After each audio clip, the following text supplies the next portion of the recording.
Hey, what is going on everyone? My name is Tamer and welcome back to another episode of I Talk Tech.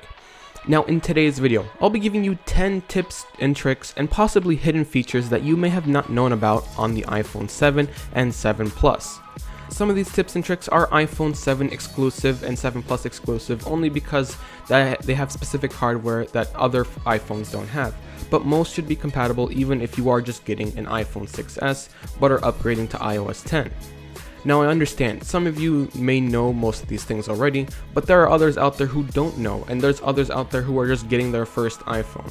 With that all the way, if at any point in the video that you find a tip or a trick or a hidden feature that you found really helpful or really useful, go ahead and just drop a like on this video, as well as subscribe to this channel as it really helps. 1. Now a lot of major improvements have been done to Siri. Siri has become more advanced at both learning what you're saying and what is on your phone. Now, where this really shows is how Siri interacts with your camera. You can use different voice commands like, "Hey Siri, show me photos from today," or "Show me photos from Hawaii," and it will open up those specific photos that you wanted. This helps you filter out from your thousands of photos and makes finding that one picture so much easier. 2. So with the iPhone 7 and 7 Plus, there's now a new home button. No longer is it an actual button, but a haptic feedback, where it vibrates to make you think that it has clicked. It's a really weird feeling that you're going to have to get used to, but Apple has slightly helped that by giving you the ability to set how hard of a click or a tap you'd like to feel. Now by going into settings, then tapping on general, and then tapping on home button, you'll be given 3 different options of types of clicks. 1 is the softest tap, whereas 3 is the hardest. Now I prefer number 3 as it most resembles an actual click, but you do what makes you feel comfortable. 3. Now in iOS 10, by default, in order to unlock the phone through Touch ID, you actually have to click the home button. You can't just rest your finger on the scanner and have it unlock that way. Now in order to get back to that regular mode where you can just rest your finger, you will have to access settings. Now from settings, you just go to general, then accessibility, and scroll until you see home button. Tap on home button and you will see an option where you can toggle rest finger to open.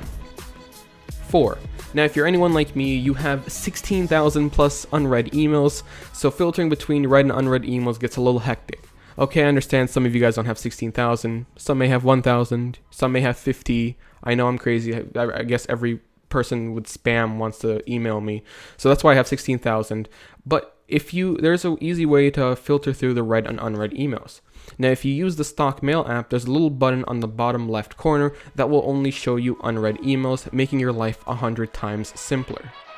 5. So if you have trouble reading things or seeing things in general, you can now use your iPhone like a magnifying glass. Just head over to settings, press on general, then accessibility, and then activate magnifier. Now whenever you triple click the home button, it's going to open up the rear camera and give you a zoom option, and you'll be able to choose a range in which you want to zoom in on different words or objects, or even zoom in on a piece of paper. 6. Now we all know what 3D Touch does, but one feature some people just seem to forget that they can do with 3D Touch is switch between apps just by swiping with a force touch. So inside an app, do a hard press on the side of the screen and then slide to the right to be taken to the app that was loaded right before it. For example, if you're reading some of the news and then you went over to a game, from that game app you can just go ahead and force touch on the side and then swipe to the right to go back and read the news.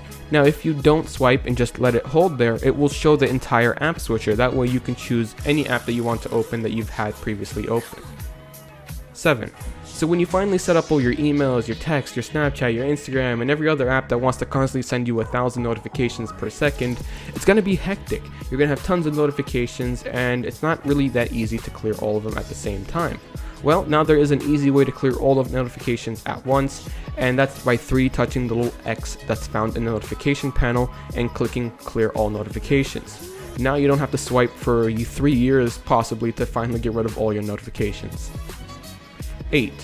Alright, so this is going to be the last 3D Touch tip I have for you guys, and it has to do with a flashlight. So we all know what the flashlight does. It just allows us to use the flashlight at night to look for stuff that we can't really see in the darkness.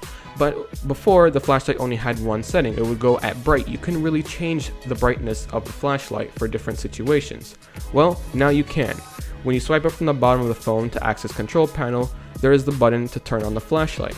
Now that does what it does. It opens up the flashlight at the brightest setting.